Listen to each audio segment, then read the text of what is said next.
अस्सलामुअलैकुम everyone, welcome to English with Faiza. I hope you all are doing well. So आज हम जो discuss करने जा रहे हैं वो एक फेमस और स्मार्ट प्ले है जो विलियम कैंगरीब ने लिखा, the way of the world by William Congreve. ये एक कॉमेडी प्ले भी है। ये इंग्लिश लिटरेचर का एक इम्पोर्टेंट ड्रामा है, स्पेशली रेस्टोरेशन पीरियड के दौरान।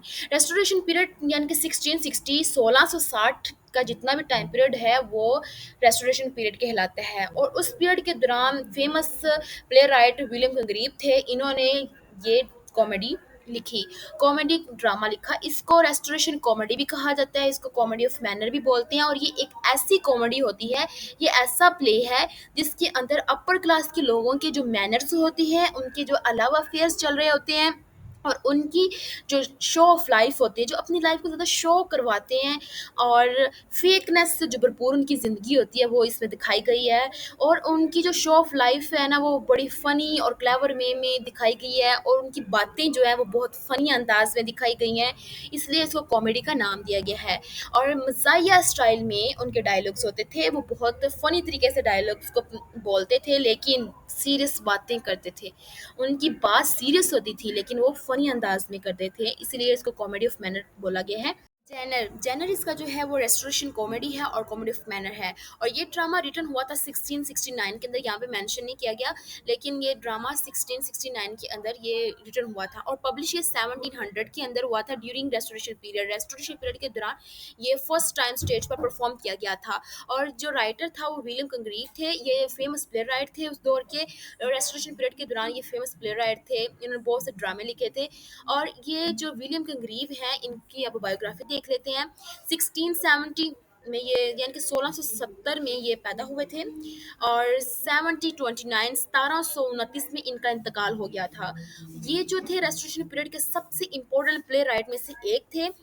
उनकी जो राइटिंग है उनमें क्या ख़ास बात थी, रेस्टोरेशन पीरियड के दौरान इनकी जो राइटिंग थी ना वो बहुत ज़्यादा मतलब फेमस थी। अपनी शार्प विट की वजह से, शार्प विट मतलब तेज़ जहानत रखते थे वो अपनी राइटिंग के अंदर। जो लिखते थे वो तेज़ जहानत की वजह से लिखते थे। स्टाइलिश इनकी राइटिंग जो थी बहुत ज़्यादा स्टाइलिश थी और ग्रेसफुल लैंग्वेज अपने ड्रामा के अंदर यूज़ करते थे ये। और सोसाइटी के लोगों की असलियत और अमीर तबके के जो लोग थे उनकी असलियत जो थी वो फ़नी तरीके से दिखाते थे। यानी कि जो कॉमेडी थी उसके ज़रिए ये अपनी सोसाइटी और अमीर तबके के जो लोग थे उनकी असलियत दिखाते थे और उन पर फ़नी तरीके से कॉमेडी के ज़रिए तनकीद करते थे, उनको तनकीद का निशाना बनाते थे। The way of the word जो है ये इनका लास्ट और सबसे फेमस प्ले है जो आज भी स्टेज पर परफॉर्म होता है। ये प्ले सिर्फ एक लव स्टोरी नहीं है, ये स्टोरी ये जो है ये शो करवाती है ट्रस्ट, यानी कि किसी का ट्रस्ट नहीं है।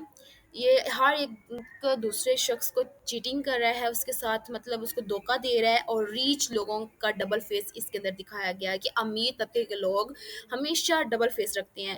करैक्टर स्मार्ट है इसके अंदर और डायलॉग जो है फुल ऑफ क्लेवरनेस और मज़ाहिया स्टाइल में दिखाई गई हैं। जो ट्रुथ बोलते हैं, दिखाया ये क्या है कि वो सच बोल रहे हैं लेकिन वो डबल फेस रखते हैं और वो हमेशा झूठा दिखावा कर रहे थे इस ड्रामे के अंदर।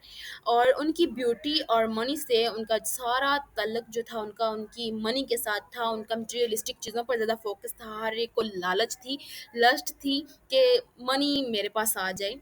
और ये ड्रामा दिखाता है कि रियल लव सिर्फ ब्यूटी और मनी तक नहीं होता, बल्कि ट्रस्ट और अंडरस्टैंडिंग ज़रूरी होती है। इसके अंदर जो ट्रस्ट और अंडरस्टैंडिंग थी कहीं भी नहीं, किसी भी पार्टनर को किसी भी दूसरे पार्टनर के साथ ट्रस्ट नहीं था।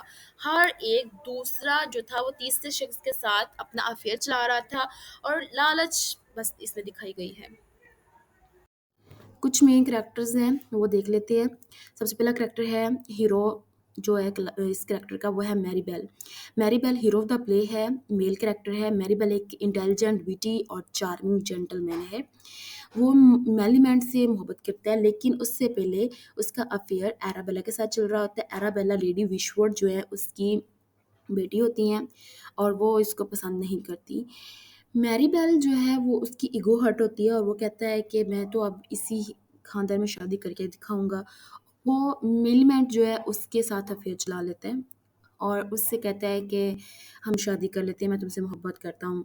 लेकिन जो लेडी विश्ववट है उनके रिश्ते में मेन रुकावट बनती है, क्योंकि वो जो मिलमेंट है वो चाहती है कि हम शादी कानून के मुताबिक करें, मतलब वो कानून से हटकर भागकर शादी ना करे, क्योंकि वो चाहती है कि जो उसको 700 या 600 पाउंड मिलने हैं वो उसको मिले, यानी कि वो मटेरियलिस्टिक चीज़ों के पीछे ज़्यादा फोकस करती है।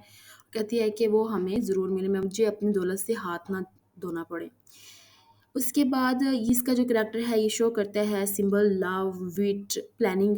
जो होता है ना मैरीबेल, मैरीबेल जो है ये बहुत ज़्यादा साजिशें करता है। कभी अपने जो नौकर है उसको बेचता है, अमीर आदमी बनाकर रिश्ता बेच देता है उसका। फिर कभी वो फैनल का अफेयर के बारे में घर में सबको बता देता है, कभी कोई क्या साजिश। नेक्स्ट कैरेक्टर हमारे पास है मिलमेंट। ज़्यादातर ये ड्रामा जो है ये मैरीबेल और मिलमेंट के इर्द गिर्द ही घूम रहा है। मिलमेंट जो है एक मॉडर्न और इंडिपेंडेंट सोच रखने वाली लड़की होती है, बहुत ज़्यादा ब्यूटीफुल होती है, स्टाइलिश होती है और स्मार्ट भी होती है। और सबसे ख़ास बात इसमें ये होती है कि ये कहते हैं कि मैं अपने टर्म, जो इसने टर्म उनकी होती है उनकी कंट्री में, उस टर्म पर ही शादी करना चाहती है। वो उस टर्म से पीछे नहीं हटना चाहती, ताकि उसको जो 700-600 पाउंड मिलने हैं वो ज़रूर मिले।